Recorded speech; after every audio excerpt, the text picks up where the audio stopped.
E-KYC portal बंद असल्यानं लाडक्या बहिणींचे पैसे थांबलेले होते। राज्य शासनाच्या महिला आणि बालविकास विभागानं आता आदेश काढून हे पोर्टल सुरू केलेलं आहे। लाडक्या बहिणींना यामुळे मोठा दिलासा मिळाला। आता 31 मार्च पर्यंत ई-केवायसी करता येणार आहे।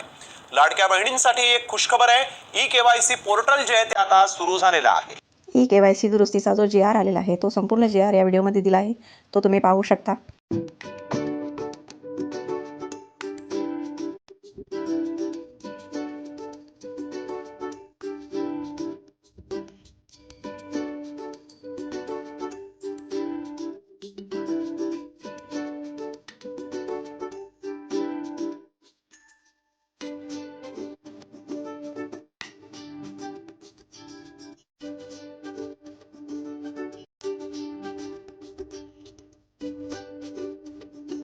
अशाच नवनवीन अपडेटसाठी व्हिडिओला लाईक करा, चॅनलला सबस्क्राईब करा।